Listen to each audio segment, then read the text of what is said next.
Our lifespan for most of human history was short, right? We had 40 years if we were lucky. And 45% of kids, depending on the era of history, died before the age of 5. And when you think about our lives, we get to see our children and our grandchildren grow up. The expectation is if you have a baby, you're going to get to see that baby grow up. That wasn't always the case. So the idea that we get these long lives, we get to see our children grow up, we can expect to see our children grow up. This is a gift of science. You know, I think we've forgotten a lot of lessons that we've learned over the last 100 years since vaccines were developed. There was a big polio outbreak, devastating. Then we developed the vaccine and we called it cured. We were free of polio. Likewise with measles, mumps, rubella, scarlet fever. The medicine that has saved more lives than anything else is vaccines. Not insulin, not antibiotics, not medicines for blood pressure. It's vaccines that have saved the most lives. It's really a remarkable contribution to human health.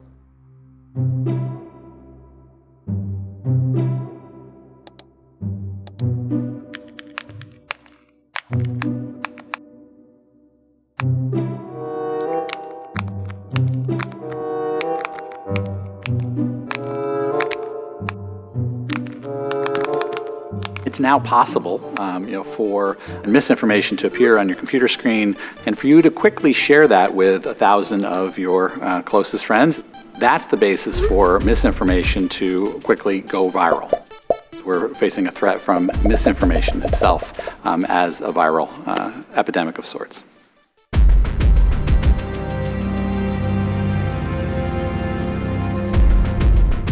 So viruses, many viruses are incredibly contagious.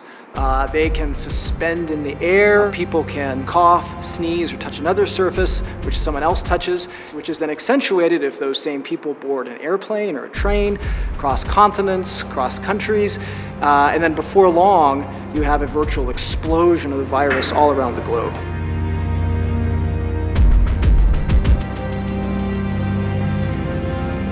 This is truly an unprecedented situation. This virus does not discriminate. It attacks everyone. The coronavirus has changed life as we know it across America.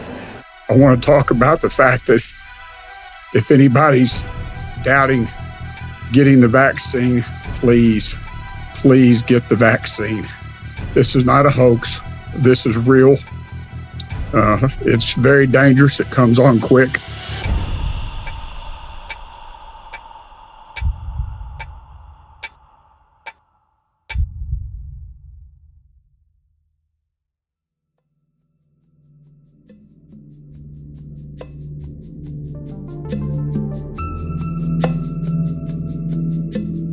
I've always loved math since I was a child. I always liked, I feel like math is very structured and there's a lot of rules, and so I always liked that. I was born in Mexico. My parents are pastors, and so I moved around when I was growing up. When I was 16, my parents moved to New Jersey. It was a Spanish congregation, and they wanted a Spanish-speaking pastor. I went to Cornell University for a summer program, and that's when for the first time, I was introduced to the fact that you could use mathematics to study infectious diseases and epidemics. So this is one of the computer simulations that we developed in early 2020, showing what would have happened if we lifted some of the restrictions in June 1st of 2020. Some of the restrictions that we included in our simulation included school closures, business closures, and mass gatherings. And so if you actually lifted all those restrictions on June 1st, you would have seen a secondary wave of infection.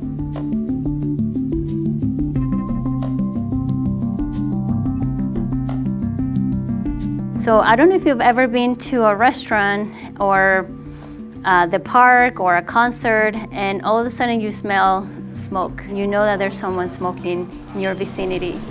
And so that's exactly how viruses spread. Because you can't see them, you can basically inhale those particles, then you could potentially get infected. So this is a social contact network of 2,000 people in California, and these are connections that they have. Their kids have at schools, their parents have at work, and friends, or when they go to Starbucks and they meet other people at other places. And so you can see how highly connected we are. We actually touch our faces a lot, our mouths, our noses, our eyes. There was a study that was done, and they decided to use healthcare workers because they're supposed to be more aware of hygiene and viruses. And they noticed that on average, they touch their faces about 23 times in an hour. And face masks are actually protecting your mouth and your nose. And so even if you feel the urge to touch your mouth, you won't be able because you have something that's blocking your hands and your mouth. And so that's why face masks are very effective in helping us, in protecting us from getting infected. The spread of flu starts at airports, major cities, and then it soon starts spreading across the United States. Vaccinations help slow the spread of flu and all respiratory viruses such as measles and coronaviruses by removing bridges or connections that we have in our population. We're all interconnected. And when we get vaccinated, we are basically breaking those bridges or those connections. There's a very important number that determines how fast an epidemic can spread or a virus can spread, and that is the reproductive number. And so if the number is less than 1, that means that the virus cannot spread to even one person. But if this number is 1 or 2 or 3, then you have an exponential increase, and that means that one person can infect 3 people, and then those 3 people can infect three people each of them. It varies from disease to disease. So for flu, it's about 1.2. Measles, on the other hand, the reproductive number is between 12 and 16. So one person can actually infect, on average, 12 to 16 people, and it's usually spread among children. So the first effective measles vaccines come along about 1963 or so, and widely adopted. Now, let's come into the 2000s or so, and measles disappears, sorta. People forget about measles. It's not, your cousins don't get measles. You don't know kids in your class who got measles, and so some parents become complacent, become confused, and thinking that the measles vaccine is a dangerous thing when it is not, and so they withheld vaccine from their kids. Those kids accumulate, and just like a whole bunch of tinder out in the forest, you throw a spark of a virus amid a bunch of vulnerable kids, and you can have an explosion of measles cases, and that's what happens. The Disneyland outbreak from a few years ago. We did everything right. I got my flu shot when I was pregnant because I was worried about pertussis and flu. And one of the first places we did a couple weeks after he got that first round of vaccines was Disneyland. We got married there. We announced my pregnancy with him there. I'd wear him in like the little baby carrier, and he would just look up and he was just looking and listening and smelling and just very engaged from the first time we took him. I remember waking up, it was on Super Bowl Sunday, 2014, and I put my hand over and just kind of, touched him because I woke up, and he felt really warm. And he had a bunch of spots on his chest. And I was, at that point, measles had been in the news. So I was kind of like, I was like, no, I'm crazy. There's no way. There's no way that my baby has measles in 2014. And then the spots kind of got worse. They started kind of spreading down his trunk, and he had a couple on his face, a couple on his arms. I had no idea that measles could kill you. I had no idea. I went to nursing school. I had no idea because I've never seen it. I've never met anybody that, recently had it. I knew it was really contagious. So I called the ER before we went, and I said, I think my baby might have measles. I can't get his fever down, and we want to come in. The doctor had never seen measles, none of the nurses had ever seen measles. They were in the full PPE and taking it, again, very seriously, which was also terrifying. So they collected some blood and they gave him some medicine and watched him for a while. He was doing okay, so we went home. 4 days later, took 4 days. So his spots were starting to get better. He was on the upswing by then, but his eyes itched. We had to take him to like an ophthalmologist and just to make sure he didn't have any eye damage, because you can get pretty serious eye complications from measles. So this is a disease that was pretty close to being eradicated. And then we started to see a trend where people weren't getting vaccinated. So we've subsequently had some measles outbreaks starting in 2000s. We had a small measles outbreak here in the Baltimore metro region back in April of 2020. Again, because we're seeing less and less people get vaccinated, and it's a highly contagious disease. Which is why that it's important that each and every one of us is vaccinated against everything that has a vaccine. But over the last 2 decades, there's been a lot of pushback against vaccines. I've spent the last year taking care of patients with COVID-19, and it was really hard, being a nurse, having spent years advocating for vaccines and for, public health, seeing people not taking it seriously and still seeing people not take it seriously. I know they have been spending years developing mRNA vaccines, because I was working in a respiratory ICU, so I was one of the first ones to be able to get it, and I was so happy and so relieved. So I trust science. I trust, the people that have spent their entire lives developing these vaccines and studying science and doing it the right way. So one thing I, again, didn't realize about measles is that not only can it kill you right then when you're actively sick, but it can kill you years later. The younger you were when you got measles, the more likely it is to happen and feel a little safe. But every time that he was starting to get a little bit of a little cold, every time I'm like, is this it? Is this it? So yeah, so I've spent the last 6 years being afraid that he could still die from measles. If enough people are immune, then it's hard for the virus to jump from one person to the next. With a virus like measles that is extremely transmissible, you have to have 95 or more % of the people protected, immune, to prevent transmission. Other viruses aren't quite so transmissible. You can get away with a smaller number. Herd immunity is about efficiency, and some of that herd immunity is being contributed by people who have had the disease before, some by people who are who've been vaccinated. But then the number is going to change based on whether, am I wearing a mask? Are you wearing a mask? How far apart are we? Am I singing at church and sending out droplets? All of those things, it's not like there's a magic number, because the people keep moving around in the society and doing different things. And that number is probably different in different places on different days.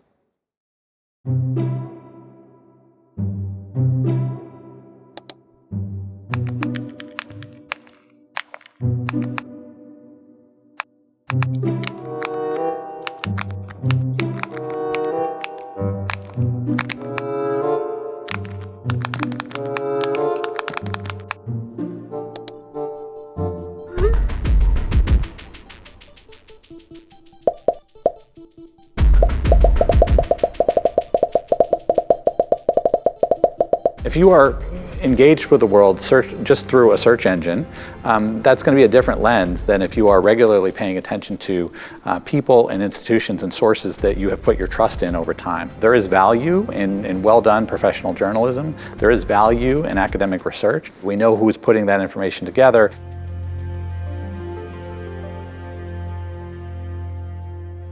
So I have a PhD in microbiology and immunology. And then I did postdoctoral training at University of North Carolina in Chapel Hill in medical and public health microbiology. I am a Christian in my personal belief system, and I'm a scientist. And there's some people who would say, how is that even possible?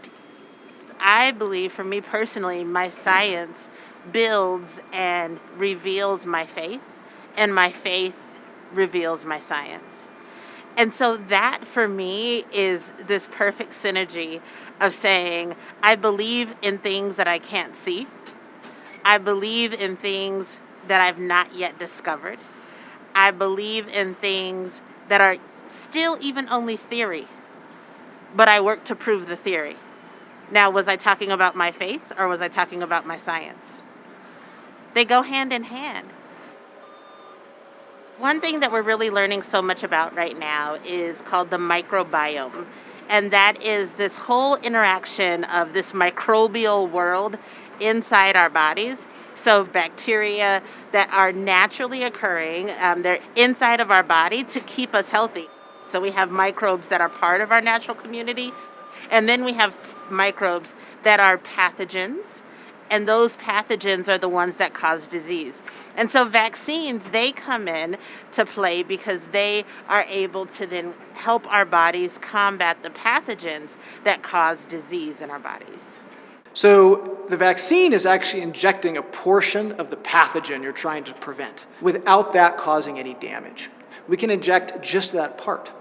Not capable of causing disease, but it is capable of allowing the immune system to learn and practice on it so that when you actually do see the pathogen, you're prepared.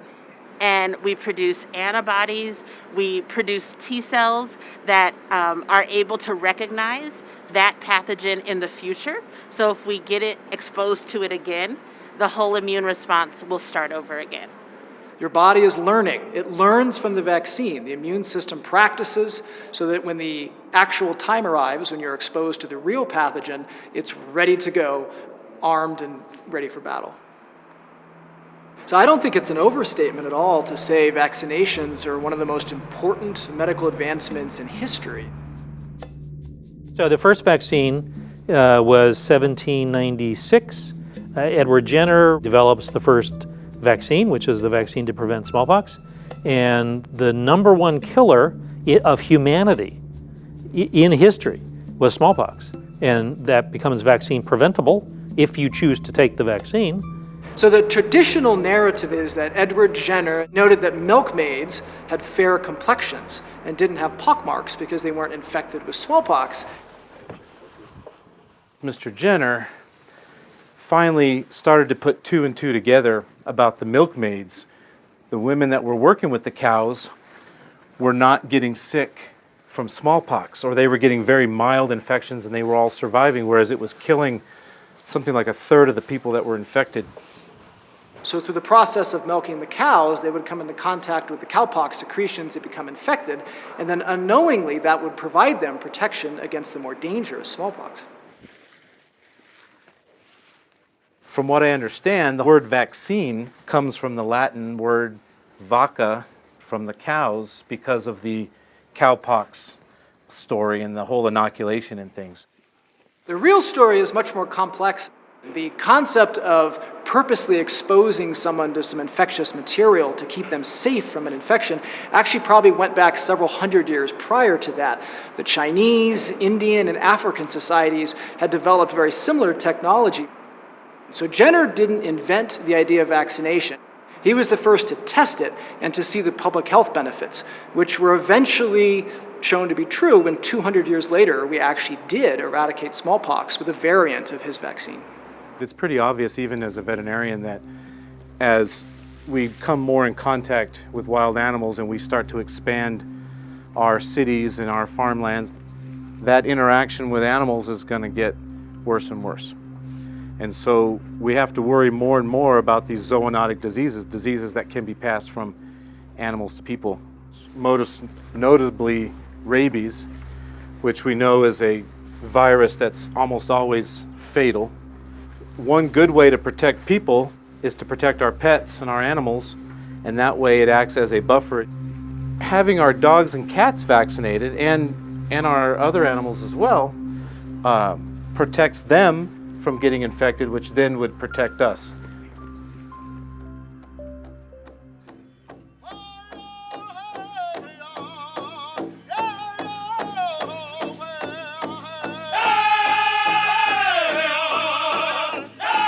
Hey Shannon, it's Monica from Native American College. Hang tight, we got a couple of more sound checks to go, and then we will be live, so hold tight. So we have a filming crew here, and they are making a documentary. This will be part of it. addressing some of the COVID-19 concerns, the vaccines, vaccine hesitancy. So there's a break at 18 past the hour and one at 38 past the hour. I think she's starting with Shannon. Okay. Native Voice One, the Native American Radio Network. This is Native America Calling. I'm Tara Gatewood, joining you live from my homelands of Sherwood Dewey. Today we are going to start off in Pawhuska, Oklahoma. With us today is Shannon Shaw Duty. And so Shannon, you wrote an editorial in the Washington Post titled "My Osage Tribe is Swimming in Vaccines, but the people won't take them." Well, we are unlike many Native communities outside of Oklahoma. We have been spared of the worst of COVID's harms. Also, there is historical trauma here. There is mistrust of the federal government. In the 1970s, Native American women were sterilized by Indian Health Service. Our people tend to trust our doctors overall, and so that's who they will go to. Our people will tend to trust our elders, and that's who they will go to. Our people tend to trust our traditional practitioners, and that's who they will go to. Well, during my upbringing, I was raised around a lot of medicine men. My great-grandparents, my grandpa, my dad. So a lot of what I do has been passed down through generation. A lot of our old folks, they pretty much, they're still rooted traditionally in their cultural. So a lot of them still practice the old ways, the traditional side of it. This inherent responsibility to care for people, to care for culture, to care for land, animals, every living being. That's the core of our concept of health and wellness. We have our own ways of healing. We have our own ways of accessing traditional medicine and traditional healing. But in this case with this virus, we need to supplement that with Western medicine, and it calls for vaccination. Going out there and getting vaccinated is one thing that I think everybody should look at. We all want to be safe, not with just ourselves, but our little families that we have, our community, our elders. Being on the front lines, I did feel that it was really important to get the COVID vaccine just to help with safety, not only for myself and my family. I wanted to make sure that just even though I was taking all the precautions, wearing a mask and doing social distancing, isolating myself from the rest of my family, that I was also safe enough to see patients and not provide an additional risk for the patients to get sick. Also joining us today here in Studio 49 in Albuquerque is Dr. Melvina McCabe. And so, Dr. McCabe, with this historic time, we get to a conversation that is quite important and also revealing about the history and the traumas our Native nations have gone through. In our history, we have had governmental policies that have impacted this distrust from the government. We've had our treaties broken. We've had research, unethical behavior being conducted in research. We've had in the clinical practice, as Shannon mentioned, the sterilization of our Indian women in the 1970s, and this was without their consent, without their knowledge. Our Native peoples know this, but anyone who wants to work with Indian country, they need to be aware of this. Some of the things that I've heard, and I think Shannon mentioned this, is that these vaccines were rushed, so they're afraid that they're not safe. There were strict protocols, strict oversight. There are independent groups that monitor these results and give their opinions on it. And these independent groups are scientists. They're not part necessarily of the Food and Drug Administration. All three of the vaccines, the Pfizer, the Moderna, and the Johnson & Johnson, the J&J vaccine, all of them near 100% effective in reducing severity of disease. And severity is defined in this case as being hospitalized, being intubated, and even death. On the line with us today is Susan out of Bethel, Alaska. tuned in to KYUK. Thank you for giving us a ring, Susan. You're on air. I wanted to say that I got the vaccination as soon as I could. And when I have dialogues with others that have not gotten it or don't want to get it or hesitating, don't let it turn into an argument, but just keep the dialogue open and really listen. Dr. McCabe, we know how things go in our tribal communities. They're seeing news reports, and the moment something adverse gets reported about vaccines, people are buzzing about it. The first comment I want to make is that there's lots of misinformation over social media. Before just really accepting that, again, go back to asking your doctors whether or not that kind of information is true. All right, thank you for that, Dr. McCabe. Also here out of Seattle, Washington is Abigail Echohawk. She is the director of the Urban Indian Health Institute and the chief research officer at the Seattle Indian Health Board. And she is Pawnee. Our pleasure to have her here with us. Out of the people that we surveyed, we found that 75% were willing to get vaccinated. However, simply because they were willing didn't mean that they didn't have hesitancies. We have local, regional, tribal centers who are putting out really good information. Go to where the information for Native people by Native people is. All right, thank you for that. Plenty more to be said. Visit us online, NativeAmericaCalling.com.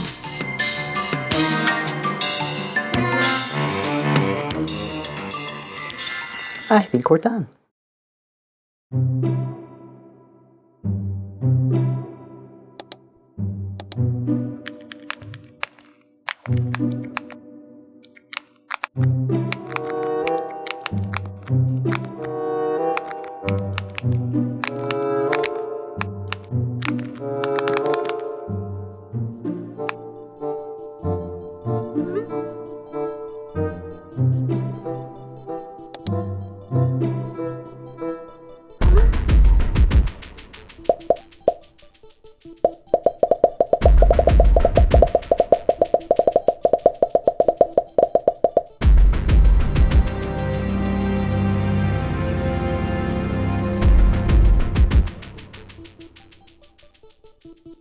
Studies have shown that compared to the more traditional forms of media, such as television, radio, newspapers, wire services, which tend to present a positive portrayal of immunizations, more modern forms of social media, such as Twitter and blogs and websites, are more likely to portray an anti-vaccination slant.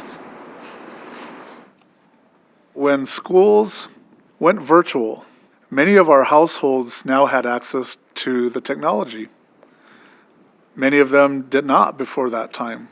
And so as students were being issued Chromebooks and other technology, here was another resource for accessing that information available to the rest of the world. We started to see that there were some not so reliable sources of information that were being shared and being passed along from household to household.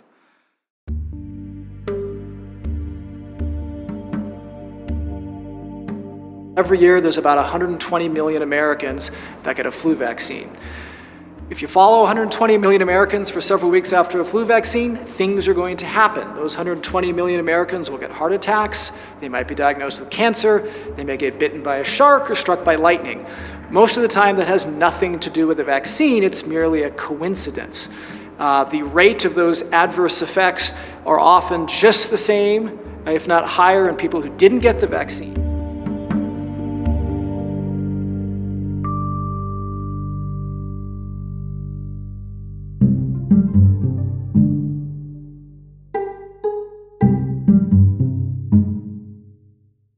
Vaccines help create antibodies to fight diseases. There are several kinds of vaccines. Inactivated. Inactivated vaccines use the killed version of the germ. Live attenuated. Use a weakened or attenuated form of the germ. Toxoid. Toxoid. Toxoid. Create immunity to the parts of the germ that cause a disease. Subunit. Recombinant. Polysaccharide. And conjugate. Give a targeted response to key parts of the germ. Viral vector. Viral vector. use a modified version of a different virus, to deliver protection. like adenovirus. which causes the common cold. Adenovirus is used in some COVID-19 vaccines. Now, going to the messenger RNA vaccines, which Pfizer and Moderna have, we have had the technology for the messenger RNA since 1990. So we've been working with this technology. The technology itself is not new. So the science behind the vaccine has been working for 10 to 15 years. And now when we have a global pandemic, we take the science of the last decade and we build a vaccine based on that.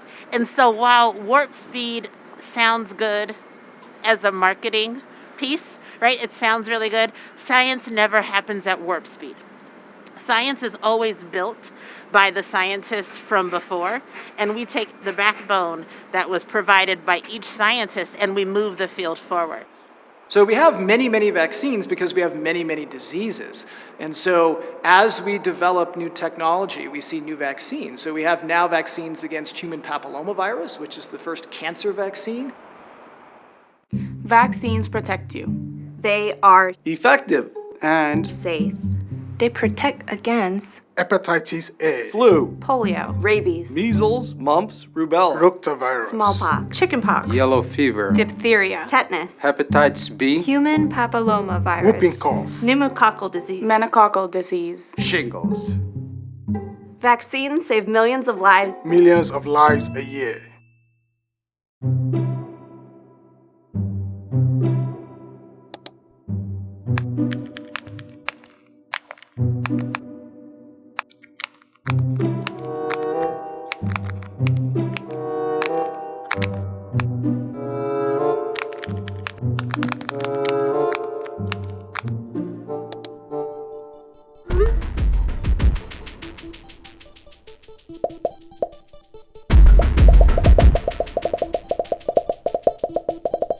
We have motivations for the information that we seek. At the end of the day, people want to be right.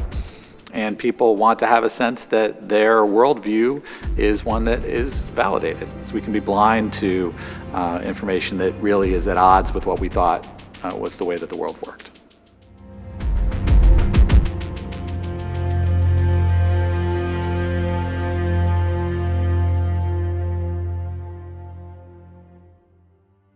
So a lot of individuals think that they don't need the flu vaccine because they've never had the flu. They probably have had the flu, they just didn't get tested to confirm it. Many people believe they get sick from the flu vaccine. Most flu vaccines, though, are not capable of giving you the flu. And so they probably are infected with something else which they mistakenly believe is flu. And so some people believe, well, if I have to get vaccinated every year, clearly it's not working and I don't need to get it. That's also a false belief.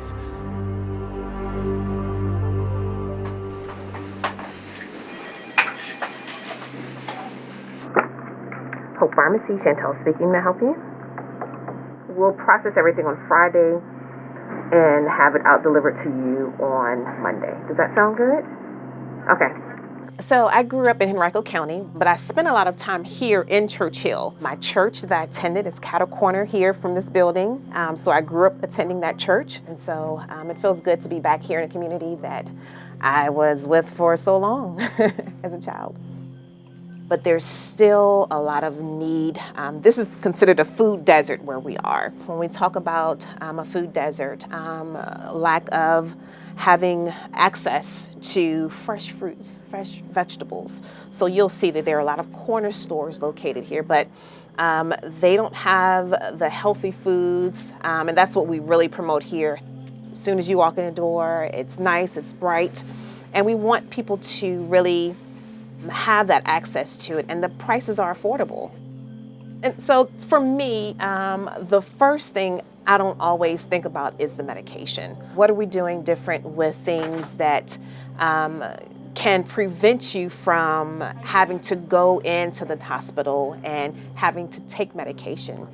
And so that's what we're trying to really promote here, the healthy lifestyle. So we're gonna have to call the doctor on the blood pressure medicine. I am a firm advocate of vaccinations. And so HOPE, Helping Others Physically Prosper.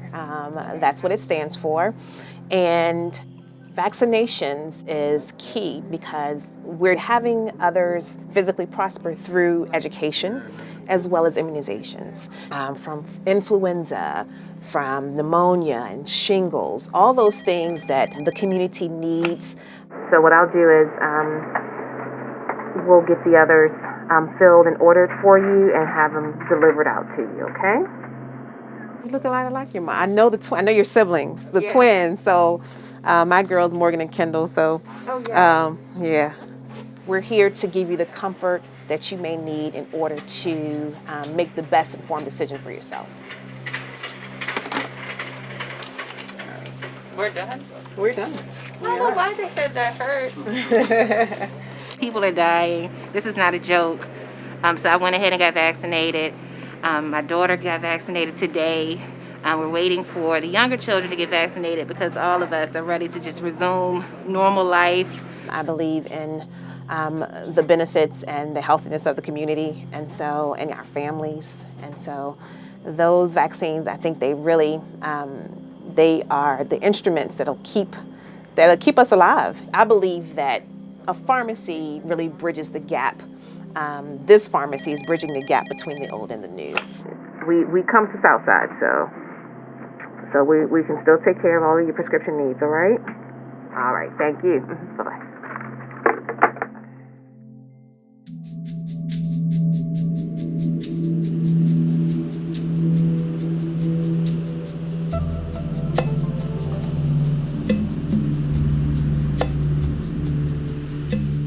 I served in the Peace Corps in the Gambia, West Africa. I teach now, but I'm actually a practitioner by trade, so I spent 16 years in public health before transitioning to academia. So for a scientist, they would think, why can't you see the connection between COVID-19 deaths and just get vaccinated? It's just that simple, but it's not just that simple, right? It is that sometimes people will risk dying from a disease over the chances of living from something that they know nothing about based on the trauma that they've encountered within a system. I am obviously speaking as a Black woman, but we know that these injustices are not only against African Americans, right? We know that they tend to be absolutely against communities of color in general. We know that they are absolutely perpetuated against communities who are disenfranchised. So I grew up in a colonia in southern New Mexico near the Texas border. Colonias are unincorporated towns. And so being unincorporated and rural and having a large migrant community means that there's a lot of poverty. My mom would have to drive us 26 miles to El Paso so that we could see our pediatrician, whereas most other people didn't access health care. So I'm a pulmonary critical care physician. I oversee adult medical specialties, which is various medicine-trained specialties, plus neuroscience, which includes neurosurgery. But for myself, growing up in a colonia, the hesitancy has more to do with immigration status and with language barriers. And so the hesitancy isn't about the vaccine per se, it's hesitancy to make yourself known and possibly face things like loss of job or deportation. So some of the key factors that impact the access are the social determinants of health. We were asked to wash our hands. Well, many of our communities don't have running water. We were asked to physically distance. Many of our communities are living in multi-generational homes, so it's almost impossible to physical distance. A lot of our Native American communities live on reservations, and they're very limited to transportation to get to testing. And so one of the things that we were able to provide this past year was a mobile unit for testing that actually brought testing to their communities, to their pueblos, to their reservations. In COVID-19, I think we saw this play out, right? Where certain people, because of where they lived, because of where they worked, were at much higher risk for contracting the disease. People who worked essential jobs, right? And you're more likely to work an essential job if you're African American or if you're a minority. Much greater risk of exposure because you're around people, you have to go to work. Maybe you don't have sick leave. I might be insured, but do I have time to take off work to go to the doctor? Is there a doctor in my neighborhood? We also see residential segregation, and we see, again, more exposure because you're not able to safely isolate because you're living in more crowded housing. And so what does it mean to be in a community where you can't afford the houses that are in your own community where you grew up? What does it mean to go to a grocery store and the meat within that store is spoiled? There are no fresh fruit and vegetables within the store, or the items within that store are overpriced. Right? Where do you go? What do you do? Before you even think about, show up today at 12 o'clock for this vaccine, that for the layperson seems like it was just produced within the last couple of months. And I want you to trust the availability of this resource. So I'm a geriatrician. I also ran the nursing home arm of California's Quality Improvement Organization. And then I ran a nursing home chain. And on February 29th of 2020, I heard about the first case of COVID in a nursing home in Washington state. And at that instant, I knew what was coming. This virus is deadly. It's deadly to older adults, and it's really deadly to people in small congregate spaces. So you'll see it in nursing homes where at the beginning with people not wearing masks, it spread like wildfire and it killed a lot of people. You'll also see it in communities of color in multi-generational households where the kids bring it from their work in a manufacturing plant, they bring it home. We anticipated that nursing home staff might not have the confidence to take the vaccine for a lot of reasons. The biggest reason being that a lot of nursing home staff are poor women of color. But if you think about the healthcare system as a system that is part of a larger structure, part of an educational system, part of a law enforcement system, part of a social services system, if you look at healthcare as a part of these overarching larger systems that people interact with on a daily basis, then we understand why there could be hesitancy. We understand why there could be a lack of trust. This virus has absolutely shone a light on social determinants of health. For people under the age of 65, 70% of the deaths in California of those under the age of 65 have been in Latinos. So, in terms of historical trauma, if we think about Black Americans specifically living on plantations, being enslaved, being dehumanized on a regular basis, being raped and beaten and hung in public spares, being drowned, being mutilated. That's our history. That's how we landed here, right? That's how we came to know this country. And then if you think about, fast forward, people say, oh, but slavery was so long ago. If we think about the 60s, if we think about the 70s, if we think about the 80s, if we think about the 90s, if we think about the year 2000, if we think about the year 2021 and how Black Americans are treated within this country. People sometimes think of historical trauma as the retelling of bad stories that happened a long time ago, but that's not it. It is the trauma that occurred that continues to reoccur on a daily basis. When it comes to thinking about health equity and reducing health disparities, it's not just with healthcare, it's with all the systems that people of color, poor people, disenfranchised people encounter every single day.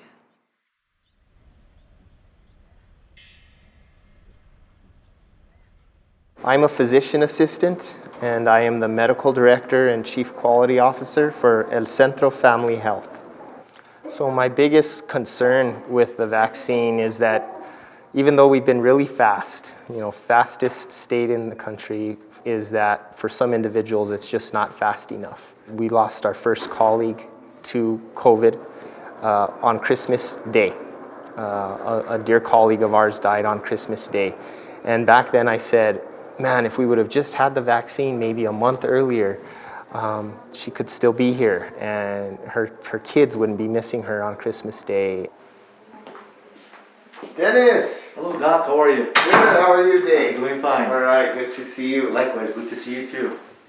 And so working for a federally qualified health center, our job is to be the safety net. Some of the poorest counties in America when we talk about economic disparity. Doc, I do have a concern, and it's basically pertaining to side effects that you might encounter. Yes, there can be side effects.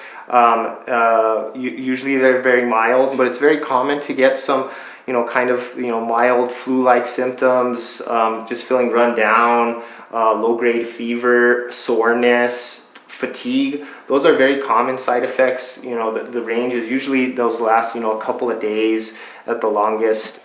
Nothing's perfect in life, and in healthcare the same. But it becomes about, odds. It becomes about, what's most likely to help you, weighing risks and benefits.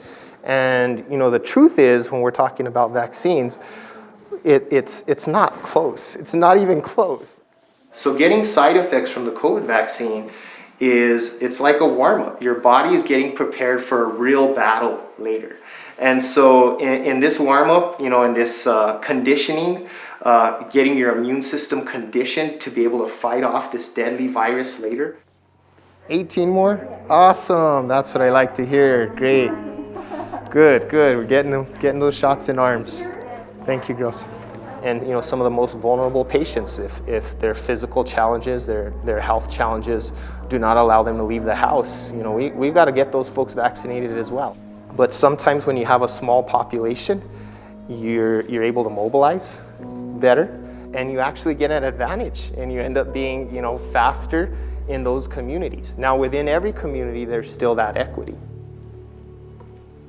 Now I just had last week my first patient, a family member, pass away, and recognizing if I could have just gotten her and that family vaccinated. 4 COVID infections in that family and 1 death, 1 long hauler now is what it's looking like, and that could have been prevented. We're going to look at the different syringe types today. So remember, when we're doing vaccines, it's all about safety. Safety for you guys and safety for the patients. But it's really important to remember that you chose a profession where it's not just about you, but it's about caring for patients who need care. So we have asked you to participate in a number of different COVID-19 vaccine clinics over the course of this past year. As pharmacists or pharmacy students, when patients come to get the vaccine, we're able to speak about our knowledge about the drugs and make them feel safe and comfortable. It's incredible to see that pharmacists have truly been, among other healthcare providers, but they've been on the front lines and in the communities and really helping to provide that hope for people. We're going to have you wait for 15 minutes so we can monitor you for any adverse reaction. So we're going to places like Cimarron, Mora, Springer, Tucumcari, anywhere where they have less access to healthcare. I've been a pharmacist for 20 years, and now we find ourselves in a pandemic where tens of thousands of people are dying, and everybody needs to be vaccinated, which happens to be my specialized skill set. Just so you know, the most common side effect is soreness at the site of injection. So your arm will probably be a little sore tomorrow. That's normal, and I think it's good. So you know that the vaccine's doing what it's supposed to do, and you're getting a reaction. Okay. Well, you've been real kind. Thank you for your time. Thank you for getting vaccinated. When physicians' offices closed during the pandemic, pharmacies didn't close because where else are people going to go? The closest person they can find that's a healthcare provider when everything's shut down is the pharmacist. Everybody lives within 5 miles of a pharmacy, right? So we're accessible and we're knowledgeable. Coming into the pharmacy profession, we're able to be the middleman between patients and their medications. And I feel like as a pharmacy, we can do more. I feel like being as a front line in COVID pandemic, we've been doing more than just giving vaccines.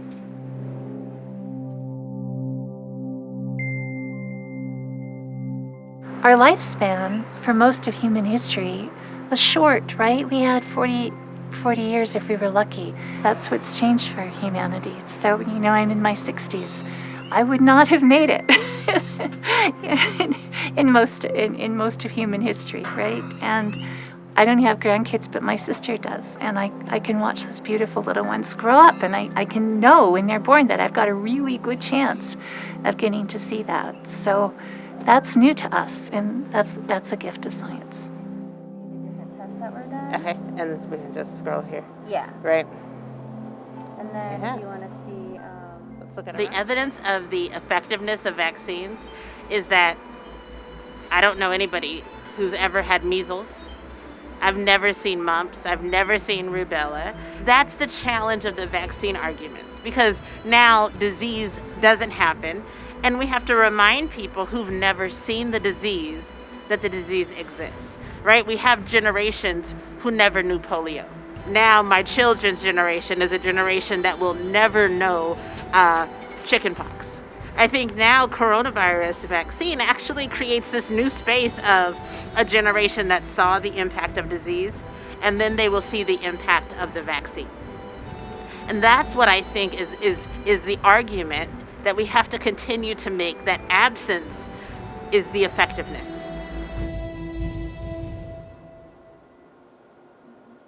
We're going to see several big advancements. So we are working on needleless vaccine delivery systems, oral vaccines, vaccinations that can be given on the skin that would not involve a shot into a muscle. We're going to see some really elusive pathogens over the years that have been medical scourges that we have not been able to prevent that may come under the control of a vaccine. And perhaps, hopefully, what many people consider the holy grail of vaccination, an HIV or AIDS vaccine.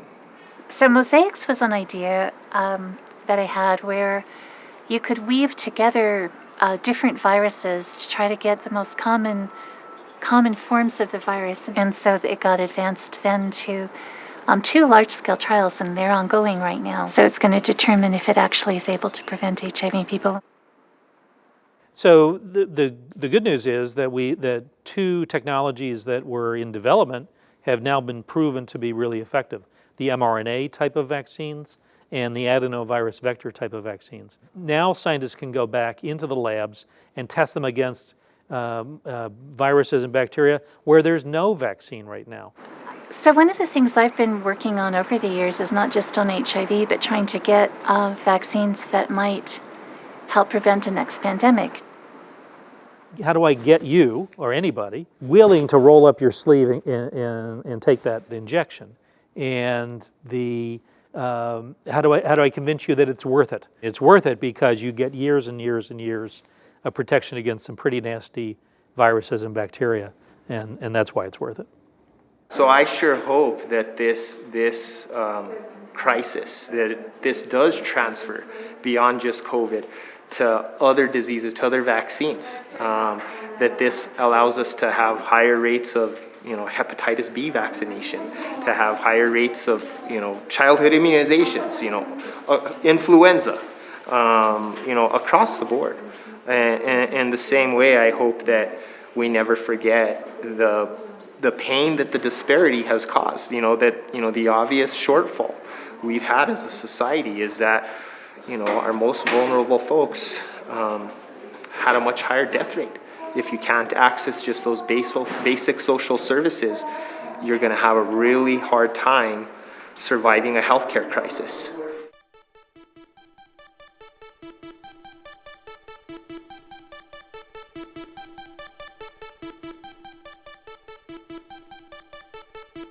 So we all now are living in a chaotic world filled with information and with misinformation under many circumstances. Some of the best advice we can offer is to slow down a bit, to take a breath, to recognize that when you are met with a piece of information that seems to be dramatic, that seems to be telling a story that perhaps is too good to be true, that perhaps it is.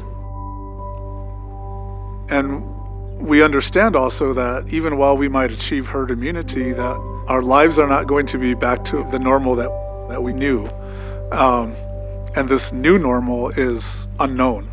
Once we have that better understanding, I think that it then will afford us the opportunity to do some meaningful work as tribal communities, and to do the real healing. Because Acoma isn't going anywhere. We've been here over 1,000 years. And if there are these hidden opportunities that result from all this, those little bits of lessons learned, I think, where we have a greater value for our lives on this earth and for each other. Those are the pieces that will ensure cultural vitality and sustainability 1,000 years from now.